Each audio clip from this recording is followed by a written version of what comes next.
भारत की badminton star PV Sindhu Singapore open के semifinal में पहुंची। क्वार्टर फाइनल मुकाबले में चीन की हान यू को 17-21, 21-11, 21-19 से हराया। साइना नेहवाल और एच.एस. प्रणॉय अब से थोड़ी देर बाद खेलेंगे अपने क्वार्टर फाइनल मुकाबले।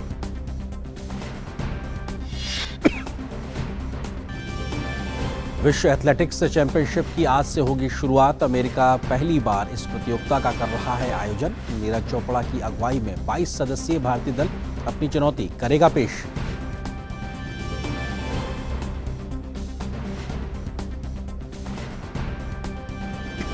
तो आप देख रहे थे अभी मिड डे प्राइम की इस वक्त की सुर्खियां, और सबसे पहले आज की सबसे बड़ी खबर पर डालते हैं नजर।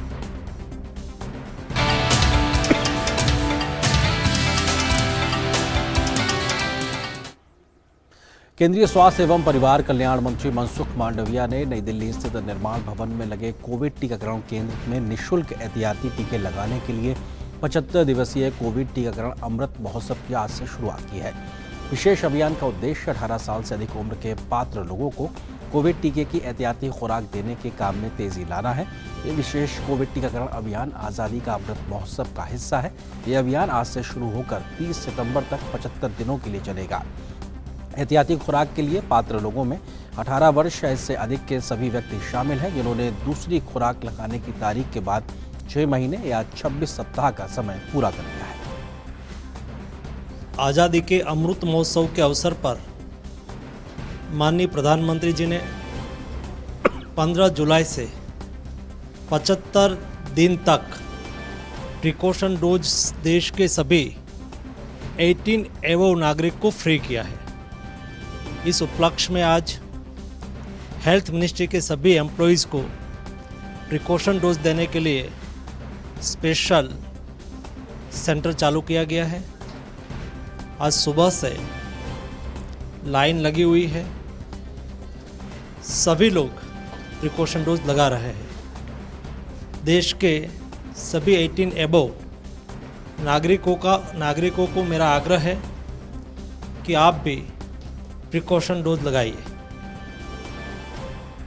और वयस्कों को कोविड रोधी टीके की मुफ्त एहतियाती खुराक देने का देशव्यापी अभियान आज से शुरू हो चुका है। गुजरात के गांधीनगर में मुख्यमंत्री भूपेंद्र पटेल ने इस अभियान के शुभारंभ के अवसर पर वहां पर भाग लिया।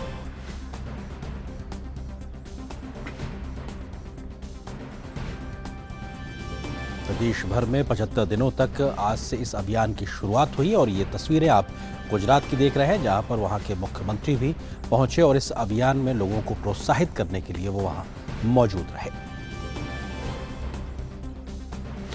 और वहीं उत्तर प्रदेश के मुख्यमंत्री योगी आदित्यनाथ ने लखनऊ के सिविल अस्पताल में कोविड-19 के लिए मुफ्त बूस्टर डोज अभियान के शुरुआत के मौके पर वो मौजूद रहे। इस मौके पर उन्होंने कहा कि राज्य में 75 दिन के लिए इस विशेष अभियान में 12.08 करोड़ लोग बूस्टर डोज लेने के लिए पात्र होंगे। साथ ही इस अवसर पर उन्होंने देशव्यापी टीकाकरण अभियान की सराहना की। और उधर मुंबई में कोविड के एक नई रफ्तार देखने को मिल रही है, और साथ ही साथ अब वैक्सीनेशन की गति भी बढ़ा दी गई है। मुंबई के सबसे बड़े बीकेसी जंबो कोविड सेंटर में आज से 18 से 59 वर्ष के लोगों की मुफ्त में बूस्टर डोज देने की मात्रा को बढ़ा दिया गया है। इस सेंटर के डीन डॉक्टर राजेश ढेरे ने दूरदर्शन से बातचीत में कहा कि आज सुबह 10 बजे से सेंटर खुला है और महज 1 घंटे में ही 100 से 150 लोगों ने बूस्टर की डोज ली है। इस सेंटर में दिन में 5000 से 8000 लोगों को वैक्सीन लगाने की क्षमता है। वैक्सीनेशन की शुरुआत से अब तक 5000 लोगों को यहां से वैक्सीन लगवाई गई है। पूरे देश में और राज्य में बूस्टर डोज वैक्सीनेशन लेने के लिए हालांकि सरकार ने अब अनाउंसमेंट किया, और इसीलिए हम देख पा रहे हैं कि राज्य हो, स्थानिक संस्थाएं हो, वो भी अब बड़े मात्रा में इसका प्रावधान कर रही है और इसके लिए स्पेशल फैसिलिटीज अवेलेबल कर रही है। महाराष्ट्र की बात करें तो महाराष्ट्र में एक समय ऐसा था जब यहाँ पर सबसे ज़्यादा आंकड़े थे, लेकिन दूसरी अगर बात करें तो यहाँ पर सबसे ज़्यादा वैक्सीनेशन भी बहुत जल्दी हुआ है। तो ऐसे में सबसे महत्वपूर्ण भूमिका मुंबई निभाई है, वो है बीकेसी के जंबो कोविड सेंटर ने। पिछले 2 साल में बात करें तो सबसे ज़्यादा ट्रीटमेंट अगर कोविड का कहाँ पर हुआ है और वैक्सीनेशन अगर कहाँ पर हुआ है तो इसी बीकेसी कोविड सेंटर में, जहाँ पर इस वक्त मैं खड़ा हूँ। और हमारे साथ इस बीकेसी कोविड सेंटर के डीन ढेरे सर इस वक्त है।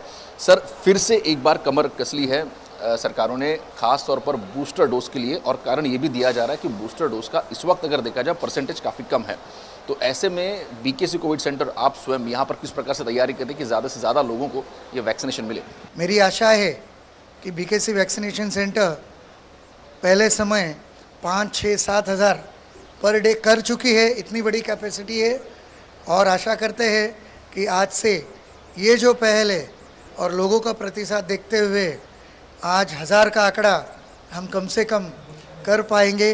और कुछ दिनों में जैसे ही बारिश कम होती है और लोगों का उत्साह बढ़ता है, हम फिर से चाहते हैं कि बीकेसी वैक्सीनेशन सेंटर को पुराने दिन आए और 3-4 हज़ार वैक्सीनेशन डोसेस हम डेली दे पाएँ। इस वक्त अगर देखा जाए कितनी मात्राएं बीकेसी के पास अवेलेबल है और लोगों को अगर वैक्सीन लेना है तो यहाँ पर किस प्रकार से सुविधा है, किस प्रकार से आ सकते हैं, क्या प्रोसीजर होगा इस बूस्टर डोज को लेने के लिए? वॉक इन आप बीकेसी में आ सकते हो, कोई आपको अपॉइंटमेंट की ज़रूरत नहीं है, किसी को पूछने की ज़रूरत नहीं है। सुबह 9 से शाम को 6 बजे तक आप वॉक इन आ सकते हो और ऑनलाइन भी स्लॉट हमारे पास काफ़ी अवेलेबल है। अगर किसी को बुक करके भी निर्धारित वक्त पे आना है, आपकी ड्यूटीज़ देख के, फिर भी काफ़ी मात्रा में आप बीकेसी में जाइए। और ये सारी सूचनाएं बीकेसी कोविड हॉस्पिटल के जो सोशल हैंडल्स है इस पे आपको अवेलेबल होगी। हमारे पास 24 घंटा हेल्पलाइन है बीकेसी की, किसी को कुछ भी दिक्कत आती है कृपया आप फ़ोन करिए, हमारी टीम 24 घंटा आपको सहकार्य करेगी।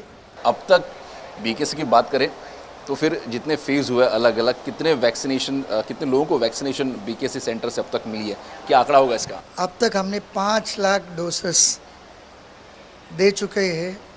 और आप देखिए जितने भी बेनिफिशरीज यहाँ आ रहे, इनके अच्छे रिव्यूज़ महानगर पालिका के लिए, बीकेसी के लिए।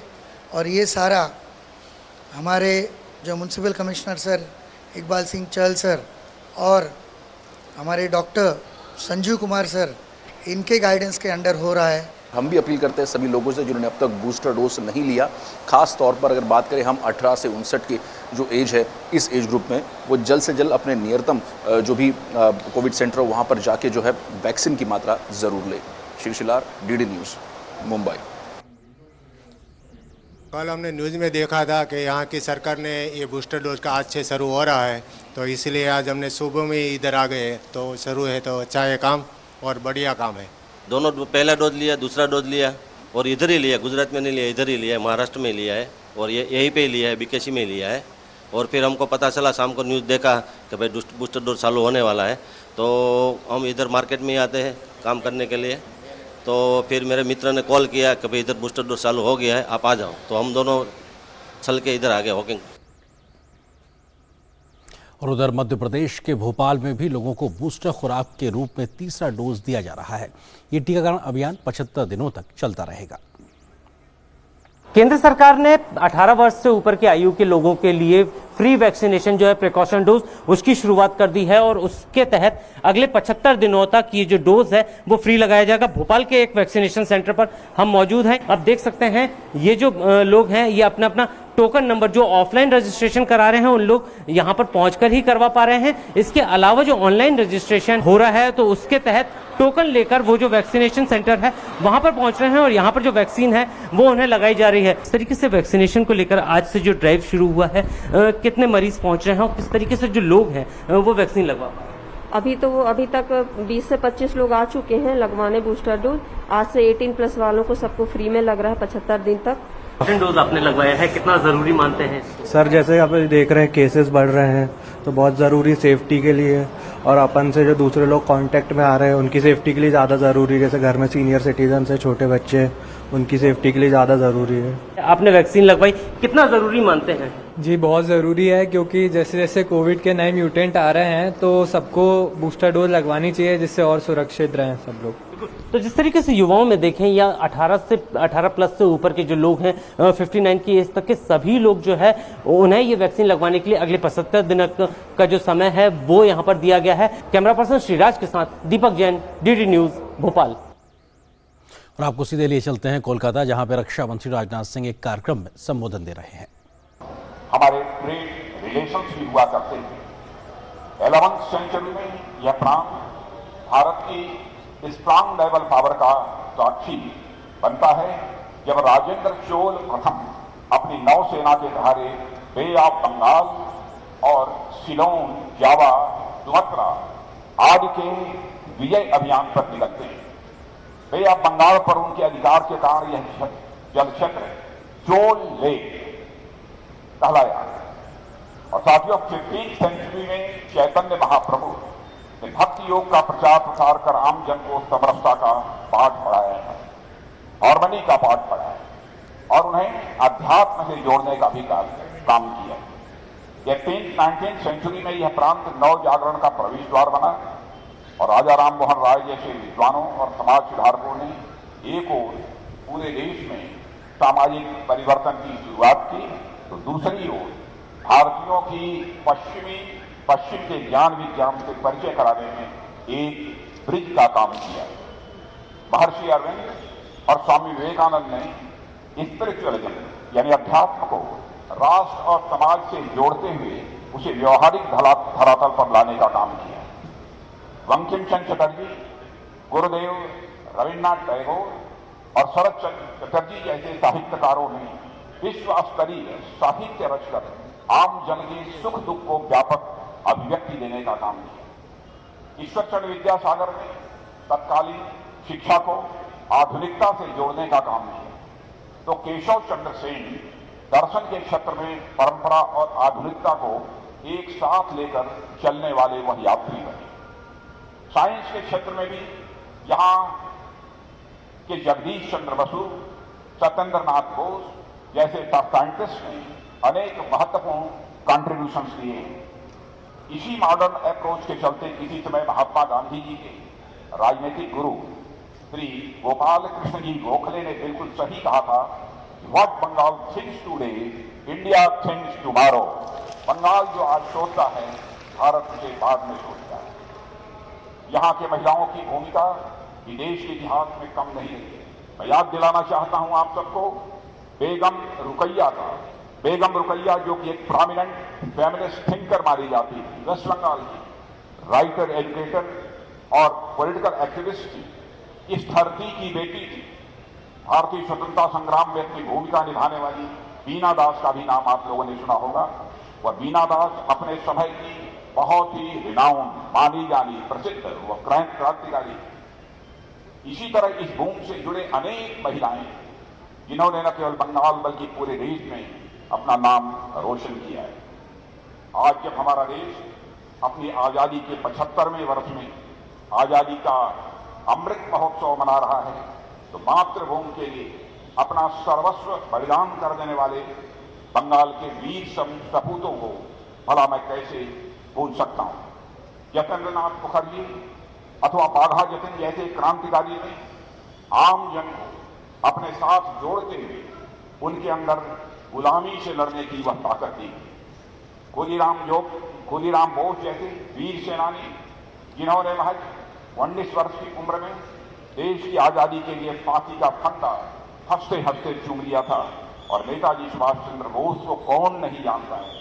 अपने अद्भुत नेतृत्व के बल पर वे न केवल अपने देश से बल्कि जर्मनी और जापान जैसे देशों से भी भारत की स्वतंत्रता के लिए समर्थन जुटाने में वह पूरी तरह से कामयाब रहे।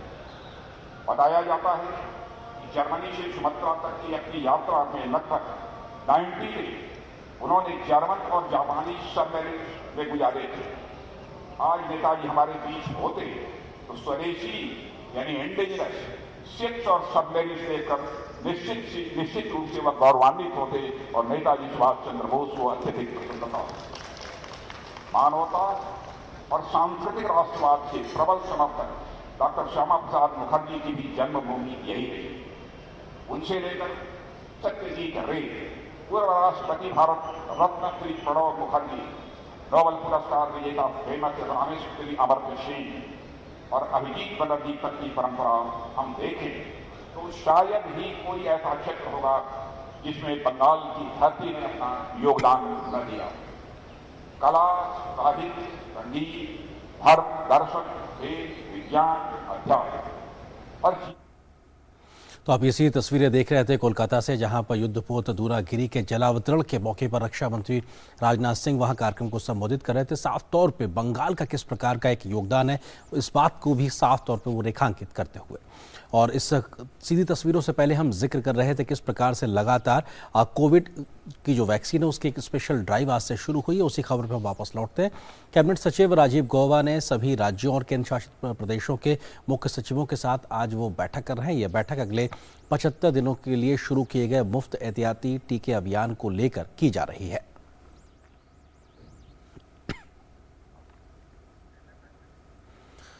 और इस पूरी खबर पर अधिक बातचीत करने के लिए हमारे सहयोगी संवाददाता नितेंद्र सिंह हमारे साथ पे मौजूद हैं। उनसे हम रुख करते हैं। नितेंद्र, इन 75 दिनों का कैसे भरपूर उपयोग किया जाएगा कोविड जैसी महामारी के खिलाफ इस वैक्सीन के हथियार के माध्यम से?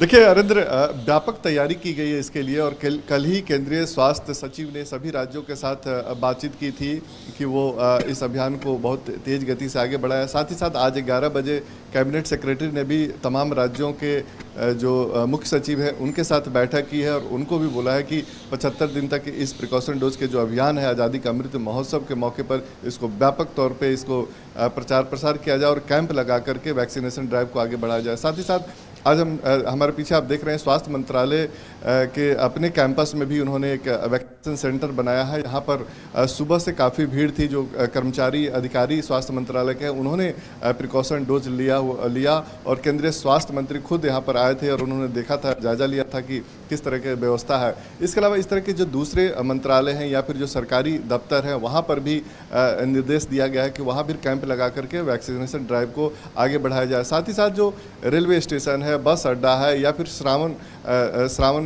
सावन के महीने में जो मेला बहुत जगह आयोजित हो रहा है, हर राज्य में बहुत से राज्य में श्रद्धालु जाते हैं तो वहाँ पर जो भीड़ इकट्ठी होती है तो एक साथ कई लोग मिलते हैं। ऐसे में वहाँ भी निर्देश राज्यों को दिया गया कि वहाँ भी कैंप लगा करके जिनका प्रिकॉशन डोज बाकी है उनको लगाएं। मकसद सिर्फ साफ है कि जो भी प्रिकॉशन डोज जिनका बाकी है उनको ज़्यादा से ज़्यादा संख्या में लगे, क्योंकि राज्यों के पास पर्याप्त मात्रा में वैक्सीन के डोज उपलब्ध हैं।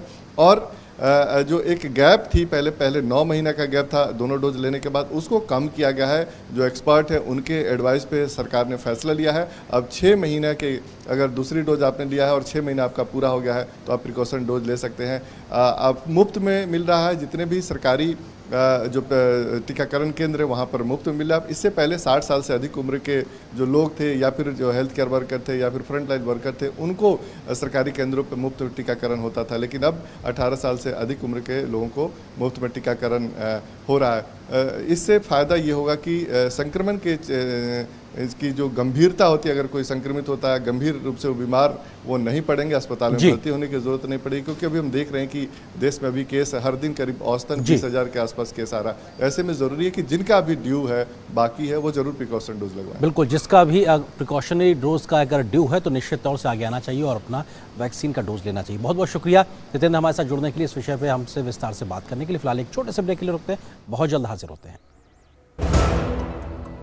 जब देश के लिए क्रिकेट खेलो तो हाथ में बल्ला और दिल में जज्बात होने चाहिए। मैं तापसी पन्नू लेकर आई हूँ शाबाश मिठू वंडर सीमेंट के साथ। आइए 15 जुलाई को अपने नजदीकी सिनेमाघरों में और देखिए, जब दिल में हो जज्बात तभी तो होती है एक परफेक्ट शुरुआत।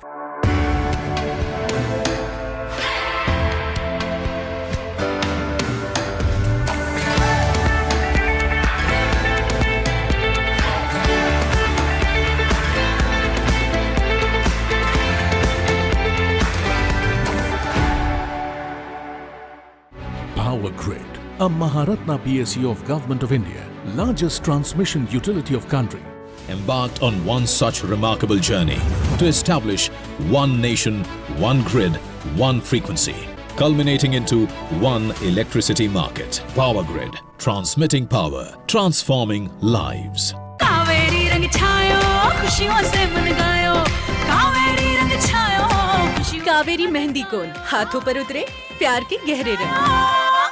पेड़ लगाओ, पानी बचाओ, जनसंख्या को जनबाढ़ न बनाओ।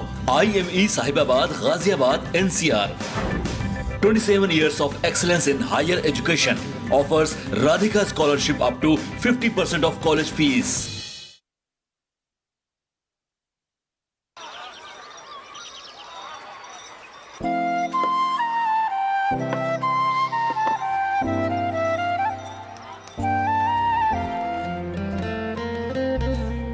तीन साल से ये दोस्त रोज इसी जगह पे मिलते हैं, कभी कभी बात भी कर लेते हैं। रिश्ते कई तरह के होते हैं और हम हर एक की अहमियत समझते हैं। बैंक ऑफ इंडिया, रिश्तों की जमा पूंजी।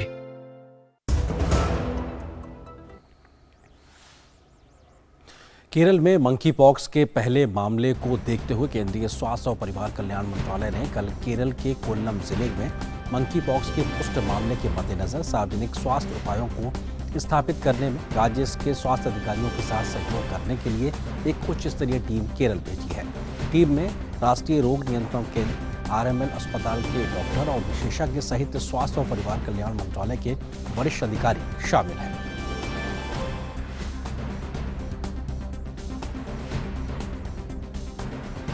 और देश भर में मंकी पॉक्स का पता लगाने के लिए भारतीय चिकित्सा अनुसंधान परिषद ICMR ने देश भर में वायरस रिसर्च और डायग्नोसिस से संबंधित 15 प्रयोगशालाएं स्थापित की हैं।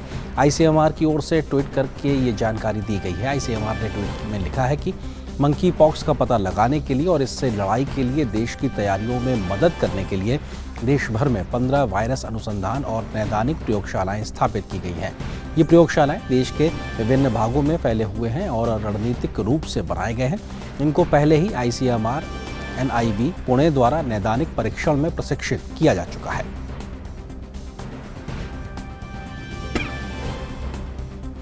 और केंद्रीय स्वास्थ्य मंत्रालय ने मंकी पॉक्स रोग के प्रबंधन को लेकर व्यापक दिशा निर्देश भी जारी किए हैं। इसमें कहा गया है कि पिछले 21 दिनों में मंकी पॉक्स से प्रभावित किसी देश की यात्रा करने वाले ऐसे लोग जिन्हें बिना कारण रैशेज के साथ साथ सूजी हुई लसीका ग्रंथियां, बुखार, सिरदर्द और थकावट में से कोई भी एक लक्षण हो, संभावित रोगी हो सकते हैं। निगरानी संबंधी दिशा निर्देशों में कहा गया है कि इसके रोगियों को अलग थलग किया जाना चाहिए ताकि संक्रमण को बढ़ने से रोका जा सके। रोगियों को उचित चिकित्सा सहायता उपलब्ध की जानी चाहिए। रोगी के संपर्क में आने वालों की पहचान की जाए।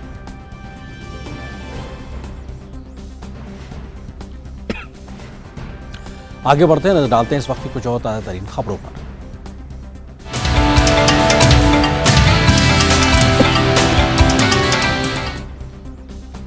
ऑल इंडिया बार एसोसिएशन के अध्यक्ष डॉक्टर आदिश अग्रवाल ने पाकिस्तानी जासूस को निमंत्रित किए जाने के मामले में हामिद अंसारी और कांग्रेस पर गंभीर आरोप लगाए हैं। डॉक्टर अग्रवाल ने मांग की है कि सरकार को इस मामले की जांच शुरू करनी चाहिए क्योंकि यह राष्ट्रीय सुरक्षा और जासूसी से संबंधित मामला है।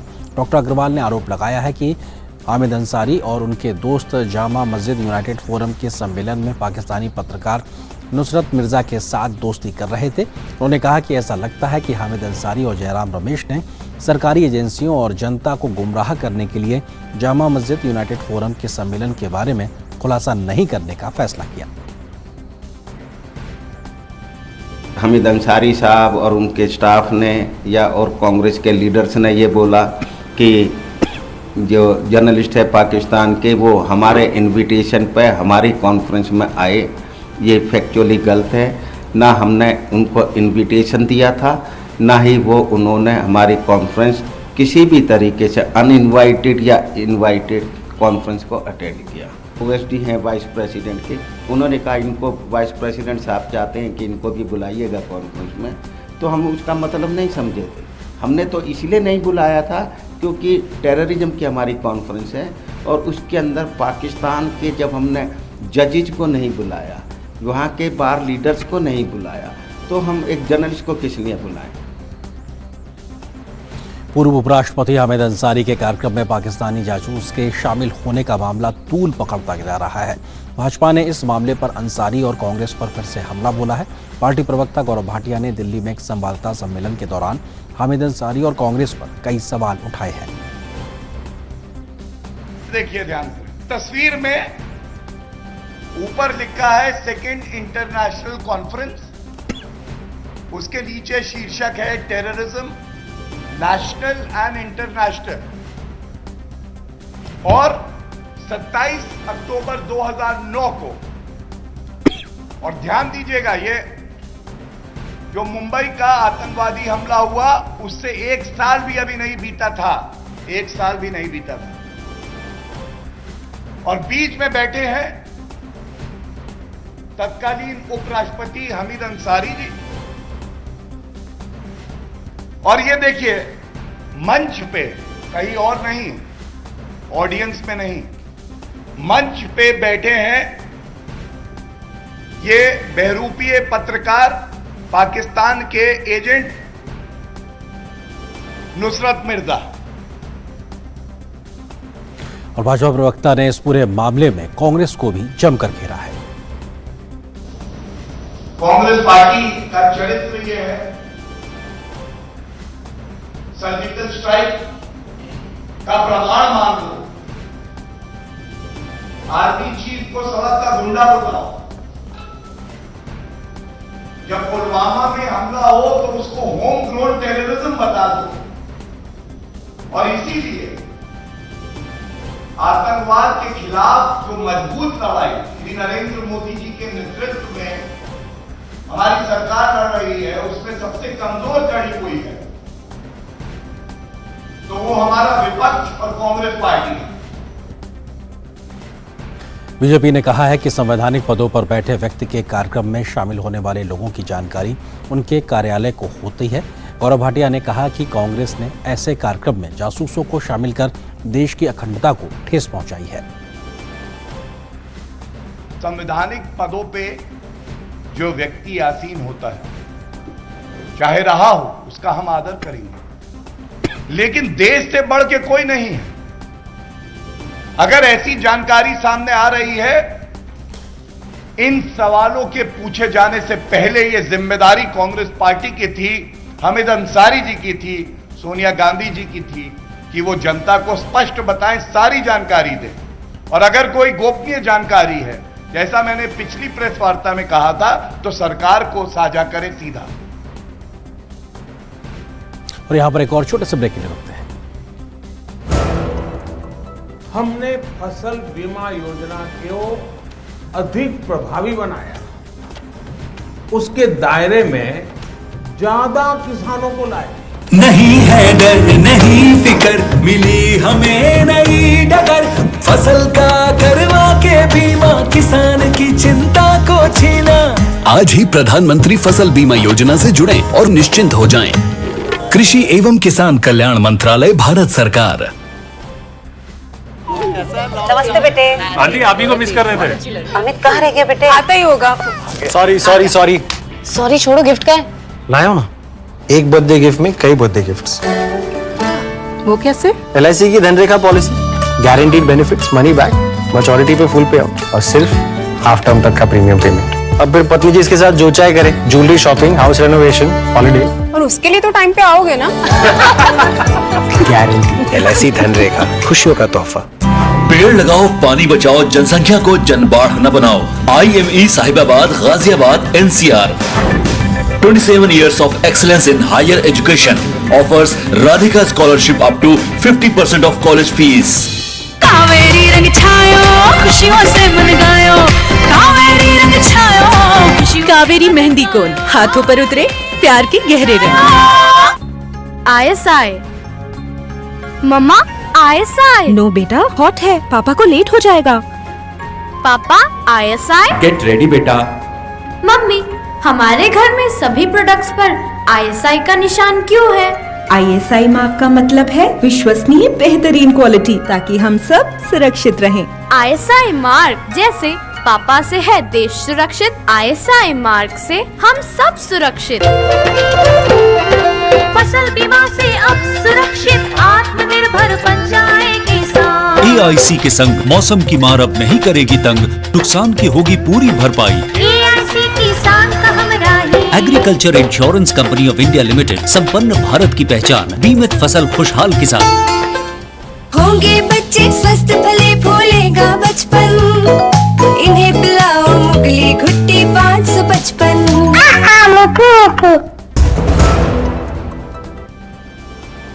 और ब्रेक के बाद नजर डालते हैं कुछ और राष्ट्रीय महत्व की खबरों पर।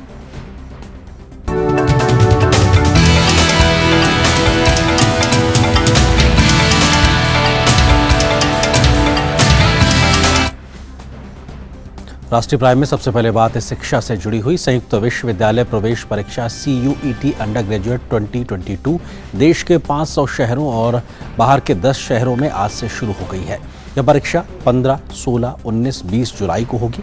राष्ट्रीय परीक्षा एजेंसी ने पारदर्शी परीक्षा आयोजित करवाने के लिए सभी परीक्षा केंद्रों पर CCTV कैमरे लगाए हैं। सभी केंद्रों पर मास्क उपलब्ध कराए गए हैं। यह परीक्षा 2 चरणों में आयोजित की जा रही है। करीब 14,90,000 छात्रों ने इस बार CUET परीक्षा में पंजीकरण कराया है, जिसमें से 8,10,000 विद्यार्थी पहले चरण में और 6,80,000 विद्यार्थी दूसरे चरण में परीक्षा दे रहे हैं। अगला चरण अगले महीने की 4 और 10 तारीख को आयोजित किया जाएगा।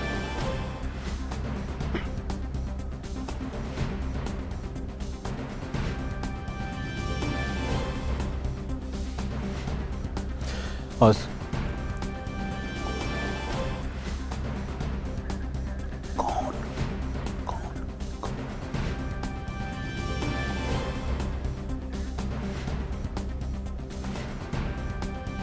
कृषि मंत्री नरेंद्र सिंह तोमर इस वक्त बेंगलुरु कर्नाटक में एक कार्यक्रम को संबोधित कर रहे हैं। नवाचार भी कर रहे हैं, टेक्नोलॉजी का उपयोग भी कर रहे हैं और अब एक तौर से राज्यों में प्रतिस्पर्धा जैसी हो रही है कि कौन अच्छा काम करे। इसमें समन्वय करने का काम, अगुवाई करने का काम केंद्र सरकार का है।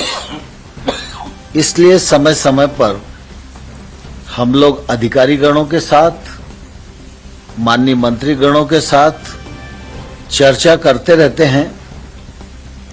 एक दूसरे से सीखने की जरूरत होती है तो सीखते हैं और एक दूसरे को सिखाने की कोशिश करते हैं। और इसके पीछे यही कोशिश है कि जो हमारे कार्यक्रम है वो द्रुत गति से क्रियान्वित हों और उसका प्रतिफल किसानों को मिले और कृषि की अर्थव्यवस्था को मिले। पिछले दिनों आप सबको ध्यान में है कि जब कोविड का पीरियड था, उस दौर में भी कृषि ने अपनी सकारात्मक वृद्धि को दोहराया। सरकार ने कृषि और कृषकों को अपना काम खर्च करने की सुविधा प्रदान की, तो कृषि क्षेत्र में उत्पादन भी बढ़िया हुआ, अगली फसल की तैयारी भी अच्छी हुई। सरकार को खरीद करना थी, किसान रेल चलाना थी, जो कुछ सरकार के करने के योग्य था वो सरकार ने भी किया। और उसी समय सरकार ने तय किया कि कृषि के क्षेत्र में निजी निवेश का आना अत्यंत आवश्यक है, इसलिए इसका दरवाजा खोलना चाहिए। प्रधानमंत्री जी ने कृषि और संबद्ध क्षेत्रों के लिए लगभग 1.5 लाख करोड़ रुपए का एक पैकेज अनाउंस किया, फंड्स बनाया, जिसमें प्रमुख रूप से एग्रीकल्चर इंफ्रास्ट्रक्चर के लिए 1 लाख करोड़ रुपया है। हम लोग सभी राज्यों के साथ मिलकर ये कोशिश कर रहे हैं कि ये 1 लाख करोड़ रुपया इंफ्रा बनाने के लिए नीचे तक पहुंचे और कृषि के क्षेत्र में जो गैप्स हैं उनको गैप्स को हम भर सकें और इस इंफ्रास्ट्रक्चर का फायदा किसान को मिले, जिससे कि वो अपनी फसल को रोकना चाहता है तो फसल को भी रोक सके और फसल के उपरांत जो नुकसान उसको वहन करना पड़ता है उससे वो बच सके। इसलिए इस बैठक का विषय प्रमुख रूप से एग्रीकल्चर इंफ्रास्ट्रक्चर फंड का क्रियान्वयन, और मुझे प्रसन्नता है कि अभी तक लगभग 23,000 करोड़ रुपए के प्रोजेक्ट आए हैं, जिनमें से 13,000 करोड़ रुपए के प्रोजेक्ट विचाराधीन हैं और 9,000 करोड़ रुपया बैंक डिस्पर्स कर चुके हैं, जिन पर काम चल रहा है। प्रगति अच्छी है, लेकिन सभी राज्य द्रुत गति से इसमें आगे बढ़ें, इस पर सभी ने संकल्प किया है कि हम लोग तेजी के साथ आगे बढ़ेंगे और इस पूरे फंड का अपने राज्य की दृष्टि से उपयोग करेंगे। ठीक इसी प्रकार से नेचुरल फार्मिंग का विषय भी समसामयिक है। हम अभी केमिकल फर्टिलाइजर का उपयोग बड़ी मात्रा में कृषि के क्षेत्र में करते हैं, लेकिन आज आवश्यकता इस बात की है कि भारत की मिट्टी भी स्वस्थ रहे, उत्पादन स्वच्छ हो और जो उत्पादन का उपयोग करे वो इंसान भी स्वस्थ हो। तो आप इसी तस्वीरें बेंगलुरु से देख रहे थे, जहां पर राज्यों के कृषि मंत्रियों के सम्मेलन को केंद्रीय कृषि मंत्री नरेंद्र सिंह तोमर संबोधित कर रहे थे। तो वहीं संयुक्त विश्वविद्यालय प्रवेश परीक्षा CUET अंडर ग्रेजुएट 2022 में देश के 500 शहरों के अलावा 10 शहरों में आज से शुरू हो गई है। CUET की प्रवेश परीक्षा देने भोपाल पहुंचे छात्रों की क्या है प्रतिक्रिया, आइए देखते हैं। मैंने CUET का एग्ज़ाम दिया है BA LLB के लिए, और इस एग्ज़ाम से ये फ़ायदा होता है कि यहाँ हमें सेंट्रल यूनिवर्सिटीज़ मतलब बहुत ही रिच सोर्स ऑफ एजुकेशन मिल जाता है। इससे हमें आसानी से हमारे पढ़ाई के ज़रिए हमें सेंट्रल यूनिवर्सिटीज़ में एडमिशन मिल जाता है। इसमें इतना ज़्यादा खर्चा भी नहीं आता है और ये एजुकेशन पर्पस के हिसाब से बहुत ही ज़्यादा फ़ायदेमंद है। ये भारत सरकार ने जो ये शुरू किया है कॉमन एंट्रेंस यूनिवर्सिटी एग्ज़ाम, इसमें 40 यूनिवर्सिटीज़ कंबाइन है और इसकी ये हम विद्यार्थियों के लिए इसलिए लाभकारी है क्योंकि इससे हम विद्यार्थियों को दर दर नहीं भटकना पड़ेगा। जो प्राथमिकता रहेगी, जिसके अनुसार हमें जिस स्ट्रीम में जाना है वो हमें मिल पाएगा आसानी से। पहले ऐसा होता था कि अलग अलग डेट्स रहती थी, अलग अलग सेंटर्स मिलते थे। अब एक साथ हम एनरोल करेंगे, एक साथ हमें मिल जाएगा। तो ये एक बहुत ही अच्छी और बहुत ही लाभकारी योजना है। तो अपने आप में समय और पैसे की बचत होगी। भोपाल के तमाम छात्र CUET की इस व्यवस्था की तारीफ करते नजर आ रहे हैं। तो वहीं केंद्रीय शिक्षा मंत्री धर्मेंद्र प्रधान ने आज NIRF रैंकिंग की घोषणा की है। ये राष्ट्रीय संस्थागत रैंकिंग फ्रेमवर्क यानी NIRF रैंकिंग का 7वां संस्करण है। IIT मद्रास ने इस बार फिर से समग्र रूप से भारत में शीर्ष कॉलेज के रूप में अपना स्थान बरकरार रखा है। इसके बाद IISc बेंगलुरु है, जो आज जारी NIRF रैंकिंग के अनुसार अनुसंधान के साथ साथ विश्वविद्यालय श्रेणी में सर्वश्रेष्ठ रैंकिंग स्थान पर काबिज है। इसके बाद विश्वविद्यालय श्रेणी में दूसरा स्थान जवाहरलाल नेहरू विश्वविद्यालय का रहा। IIT मद्रास और IIT दिल्ली ने इंजीनियरिंग की श्रेणी में अग्रणी स्थान प्राप्त किया है, जबकि प्रबंधन में IIM अहमदाबाद और बेंगलुरु सर्वोच्च 2 पदों पर काबिज है। मेडिकल की श्रेणी में एम्स नई दिल्ली ने रैंकिंग में शीर्ष स्थान हासिल किया है। इसके बाद PGIMER कॉलेज चंडीगढ़ का रहा है। कॉलेजों में मिरांडा हाउस पहला, जबकि हिंदू कॉलेज ने दूसरा स्थान हासिल किया है। वहीं इस मौके पर केंद्रीय शिक्षा मंत्री धर्मेंद्र प्रधान ने कहा कि 21वीं सदी को ज्ञान आधारित सेंचुरी कहा जाएगा। इस सदी में डिजिटलाइजेशन टेक्नोलॉजी की महत्वपूर्ण भूमिका रहेगी। 21वीं सदी को एक ज्ञान आधारित नॉलेज बेस्ड इकोनॉमी की सेंचुरी कहा जाएगा। ऐसे सब दुनिया भर की एक्सपर्ट, दुनिया भर की थिंकर्स इस विषय में सहमत है कि इंडस्ट्रियल रिवॉल्यूशन 4.0 की अनफोल्डमेंट मशीन पावर से नहीं होगा तो knowledge based innovation and entrepreneurship में होगा।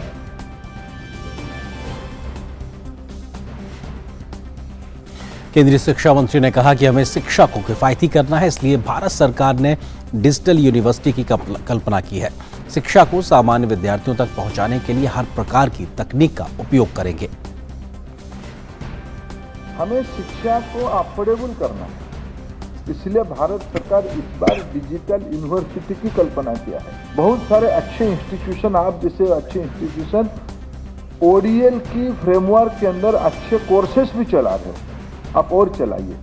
UGC की गाइडलाइन की फ्रेमवर्क के अंदर आप उसको चलाने में कोई आपत्ति नहीं है। शिक्षा को व्यवसायीकरण ना करते हुए लेकिन सामान्य विद्यार्थियों तक पहुंचाने के लिए हमें जो टेक्नोलॉजी की उपयोग करना चाहिए वो करना पड़ेगा। एनडीए की राष्ट्रपति पद की उम्मीदवार द्रौपदी मुर्मू आज रायपुर पहुंची हैं। इस अवसर पर छत्तीसगढ़ के पूर्व मुख्यमंत्री डॉक्टर रमन सिंह सहित कई वरिष्ठ नेता मौजूद रहे। द्रौपदी मुर्मू अपने पक्ष में समर्थन जुटाने के लिए विभिन्न राज्यों का दौरा कर रही हैं।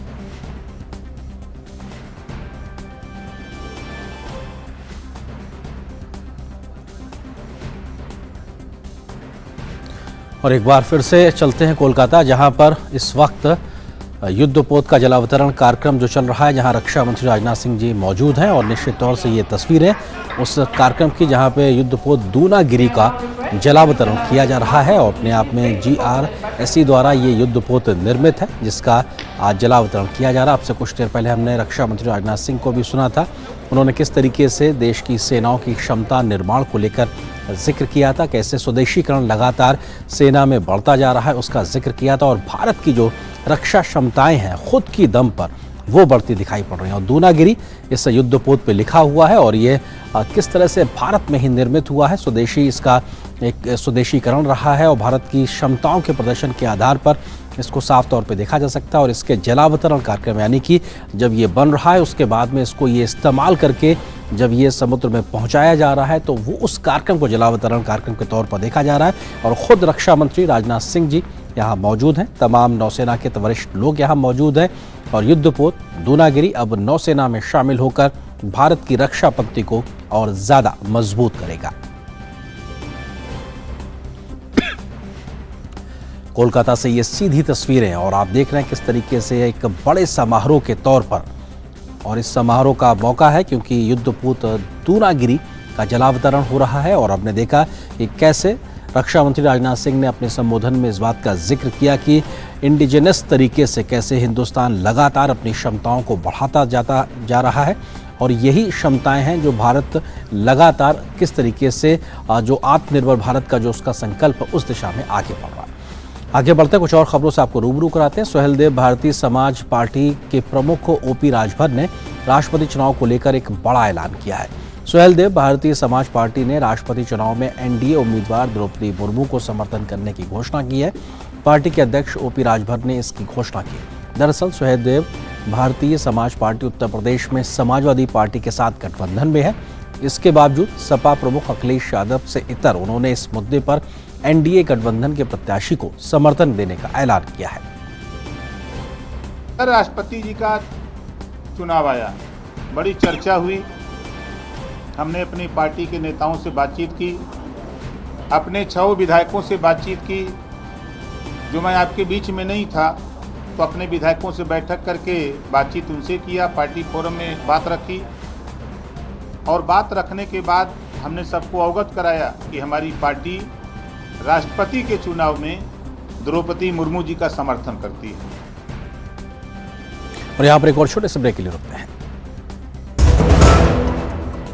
जब देश के लिए क्रिकेट खेलो तो हाथ में बल्ला और दिल में जज्बात होने चाहिए। मैं तापसी पन्नू लेकर आई हूँ शाबाश मिठू वंडर सीमेंट के साथ। आइए 15 जुलाई को अपने नजदीकी सिनेमाघरों में और देखिए। जब दिल में हो जज्बात तभी तो होती है एक परफेक्ट शुरुआत। कावेरी रंग छायो खुशियों से मन गायो, कावेरी रंग छायो। कावेरी मेहंदी कोन हाथों पर उतरे प्यार के गहरे रंग। चल भाई झुमके बदली कराने हैं।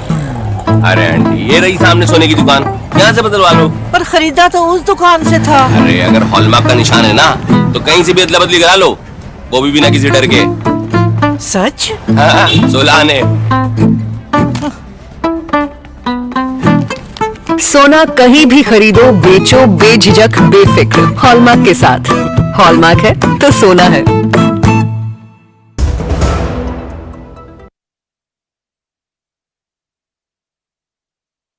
जिलों में बाढ़ की स्थिति बनी हुई है। नवसारी, चिखली और गवंडी क्षेत्रों में भारी बारिश के कारण जनजीवन काफी तरीके से प्रभावित हुआ है। राज्य में 10 जुलाई से लगातार 5वें दिन बाढ़ जैसी स्थिति बनी हुई है। भारत मौसम विज्ञान विभाग ने 8 जिलों सौराष्ट्र के जूनागढ़, गिर सोमनाथ एवं भावनगर और दक्षिण गुजरात के सूरत, नवसारी, डांग, तापी और वलसाड़ के लिए आज रेड अलर्ट जारी किया है। राज्य में कुल 251 तालुकों में से 208 में बारिश हुई है, जबकि नवसारी, वलसाड़, गिर सोमनाथ, तापी, जूनागढ़, पोरबंदर, डांग और सूरत में कल सुबह 6 बजे से रात 8 बजे तक 100 मिलीमीटर से अधिक बारिश दर्ज की गई है। भारी बारिश से पैदा बाढ़ की स्थिति के कारण नवसारी, डांग और कच्छ से गुजरने वाली राष्ट्रीय राजमार्ग बंद किए गए हैं, जो जल्द ही खोले जाएंगे। राज्य के गांवों में संचालित कुछ एसटी बस के मार्ग सुरक्षा कारणों से बंद कर दिए गए हैं। राज्य में 8 जुलाई से बारिश से संबंधित घटनाओं में अब तक 43 लोगों की मौत हो चुकी है, जिनमें से अधिकांश बिजली गिरने से हुई है। राज्य में अब तक कुल 39,177 नागरिकों को बाढ़ प्रभावित इलाकों से निकालकर सुरक्षित स्थानों पर पहुंचाया गया है, तो वहीं कुल 17,394 प्रभावित नागरिक घर लौट चुके हैं। बाढ़ से प्रभावित सभी 5,467 गाँवों में बिजली आपूर्ति बाधित रही, जिनमें से 5,426 गाँवों में बिजली आपूर्ति बहाल कर दी गई है। राज्य में राहत और बचाव कार्य के लिए एसडीआरएफ की 22 प्लाटून, 1 टीम जबकि एनडीआरएफ की कुल 19 टीमें तैनात की गई हैं।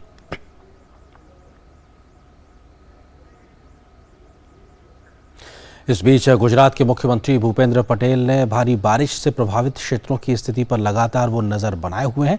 कल रात उन्होंने राज्य नियंत्रण केंद्र पहुंचकर नवसारी एवं वलसाड़ के कलेक्टर से वीडियो कॉन्फ्रेंसिंग के माध्यम से जानकारी हासिल की। उन्होंने खासकर नवसारी जिले में बारिश के कारण पैदा हुई विकट स्थिति और वहां चलाए जा रहे राहत कार्यों पर जानकारी हासिल की। मुख्यमंत्री ने लोगों को सुरक्षित स्थानों तक पहुंचाने में, खासकर मार्गों को खोलने में एनडीआरएफ की और मदद लेने पर भी बातचीत की और साथ ही राजमार्गों की स्थिति की जानकारी भी हासिल की है। उधर महाराष्ट्र में भी भारी बारिश के कारण जनजीवन पूरी तरीके से प्रभावित हुआ है। राहत और बचाव के काम में एनडीआरएफ की 14 और एसडीआरएफ की 6 टीमों को तैनात किया गया है। बारिश और बाढ़ से जुड़ी घटनाओं में पिछले 24 घंटों में 4 लोगों की मौत हो गई है। इस तरह अब तक मरने वालों की संख्या महाराष्ट्र में 99 पहुंच गई है। बारिश और बाढ़ से 181 जानवरों की भी मौत हो चुकी है। राहत और बचाव दलों ने 7,963 लोगों को सुरक्षित स्थानों पर पहुंचाया है। इस बीच आज पालघर, पुणे और सतारा में भारी बारिश का ऑरेंज अलर्ट जारी किया गया है, तो वहीं आज मुंबई, ठाणे, रायगढ़, रत्नागिरी, सिंधुदुर्ग, नासिक, कोल्हापुर, अकोला, अमरावती, भंडारा, बुल्ढाना, चंद्रपुर, गढ़चिरौली, गोंदिया, नागपुर, वर्धा, वाशिम और यवतमाल में येलो अलर्ट जारी किया गया है।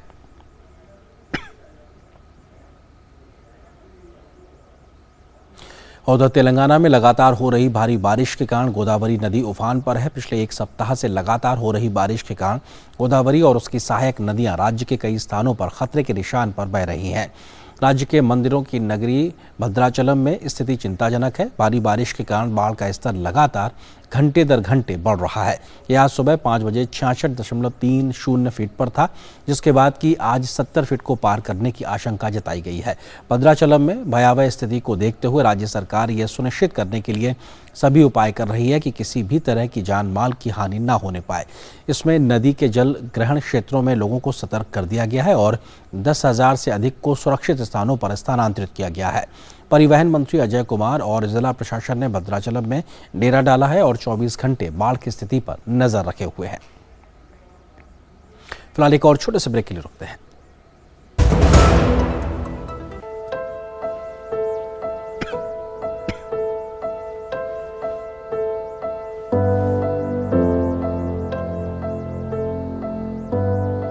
This world is one of a kind. A world where life thrives, vibrant and enchanting, where there is so much to explore and discover. We have inherited this world to nurture, cherish, and care for life, its myriad manifestations, and everything that comes along. In our journey towards exploring the realm of possibilities, expanding our horizons, we must care to give back, replenish what we have taken. Energy transforms. So must we. To live in harmony with the force of life. The time has come for us to take a stand and find better ways for a better tomorrow.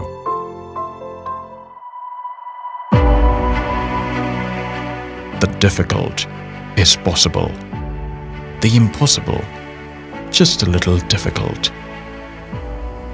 We at SECI have already taken a pledge to find different ways to harness the power of nature.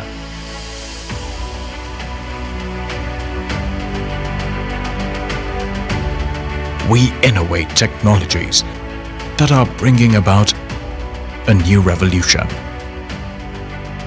Our goal is to initiate a movement that benefits the nation and the world.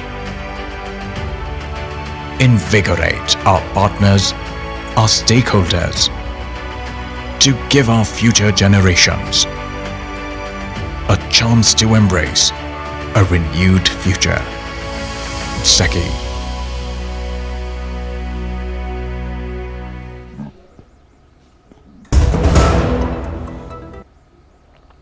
और break के बाद अब कुछ ऐसी खबरें जो दुनिया भर में सुर्खियां बनी हुई हैं।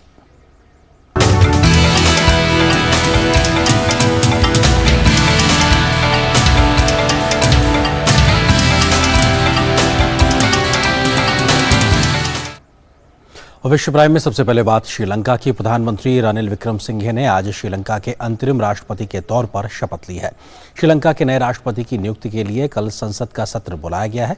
ध्यान रहे कि संसद के अध्यक्ष महिंद्रा यापा अबेवर्दन ने शुक्रवार की सुबह राष्ट्रपति गोटबाया राजपक्षे का त्यागपत्र औपचारिक रूप से स्वीकार किए जाने का ऐलान किया। नए राष्ट्रपति को चुनने के लिए संसद की कल बैठक बुलाई गई है। नए राष्ट्रपति की नियुक्ति तक प्रधानमंत्री रानिल विक्रमसिंघे अंतरिम राष्ट्रपति के तौर पर काम करेंगे। साथ ही साथ राजपक्षे ने कल ईमेल के माध्यम से अपना त्यागपत्र स्पीकर को भेज दिया था। देश में भारी विरोध प्रदर्शन के बाद गोटबाया राजपक्षे श्रीलंका छोड़कर चले गए हैं। उनके बारे में सूचना है कि वो फिलहाल सिंगापुर में हैं। श्रीलंकाई संसद की स्पीकर ने जनता से सभी सांसदों को शांतिपूर्ण मुहैया करवाने के लिए अपील की है ताकि 7 दिनों के भीतर सारी प्रक्रियाएं खत्म हो जाएं। 1985 में एयर इंडिया फ्लाइट बम विस्फोट मामले में आरोपियों में से एक रिपुदमन सिंह मलिक की कनाडा में गोली मारकर हत्या कर दी गई है। यह हत्या कनाडा के ब्रिटिश कोलंबिया के प्रांत में हुई है। तो इन्हीं खबरों के साथ फिलहाल आज के मिड डे प्राइम के इस अंक में बस इतना ही, लेकिन डीडी न्यूज़ पर खबरों का सफर लगातार जारी रहेगा। नमस्कार।